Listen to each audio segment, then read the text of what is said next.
नमस्कार प्यारे भाइयों बहनों और मेरे बच्चों। यह वीडियो हम उस समय की बनाते हैं जिस समय श्री कृष्ण भगवान अंतिम समय में कर्ण के पास जाते हैं और उसको हृदय से लगाते हैं तथा उसे मोक्ष धाम प्रदान करते हैं। युद्ध के समय जब दोनों अर्जुन और कर्ण आमने सामने थे तो श्री कृष्ण भगवान जो रथ है उसे दूर लेके जाते हैं और वे अंत में एकदम एकांत स्थान में पहुंच जाते हैं। और इधर युद्ध में उसके सामने नकुल सहदेव पड़ते हैं, लेकिन कर्ण उन्हें नहीं मारता क्योंकि उसने माता कुंती को वचन दिया था कि वे उनके किसी भी पुत्र को नहीं मारेंगे। उनके 5 पुत्र हैं, 5 ही रहेंगे। अर्जुन अगर नहीं रहेगा तो वो उनका 5वां पुत्र रहेगा। इस तरह से जब श्री कृष्ण भगवान दूर ले जाते हैं उसको, तो वह जो अर्जुन है वह कहता है कि क्यों आप दूर लेके जा रहे हैं, तब भी वे दूर ही लेके चले जाते हैं और अंत में एकदम एकांत स्थान में लेकर पहुंचते हैं। तो जो ये कर्ण था सोचता है कि मैं ब्रह्म अस्त्र प्रयोग करूं, लेकिन उसको गुरु परशुराम का श्राप था कि जब अंत समय आएगा तो तुम्हारे ये दिव्य जो शस्त्र हैं वे काम नहीं आएंगे। फिर उसे उस ब्राह्मण का भी श्राप याद आता है जिसने उनसे श्राप दिया था कि तुम एकदम जैसे तुमने गाय के बछड़े को मारा है और यह एकदम असहाय है, तुम भी अंत अवस्था में इसी तरह असहाय होके मारे जाओगे। तो जब अर्जुन उनको कहना उनके ऊपर तीर नहीं चलाना चाहता क्योंकि उसका पहिया धंस गया था और वह उसे निकालने के लिए नीचे उतर गया था। उसने अपने उससे कहा, क्या कहते हैं, अपने सारथी से जो मगध देश का राजा था और नकुल सहदेव का मामा था, तो कि आओ मेरा मदद करो पहिया निकालने में। तो कहता मैं आपका नौकर नहीं हूँ, मैं सारथी हूँ। तो वह नहीं जाता।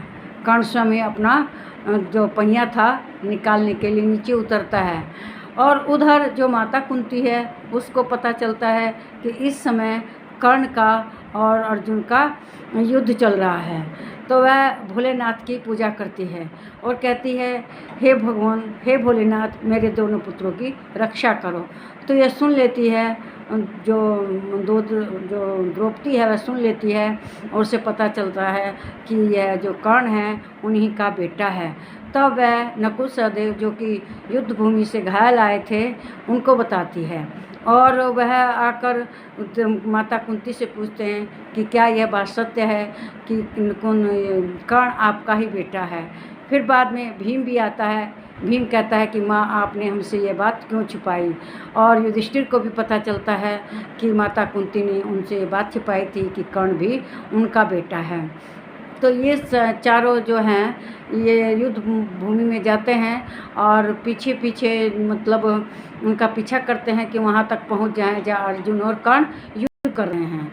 लेकिन जब ये पहुँचने ही वाले थे और युधिष्ठिर आवाज़ दे रहा था अर्जुन को, उसी समय श्री कृष्ण भगवान जोर से शंख बजा देते हैं कि जिससे अर्जुन को ना सुनाई दे।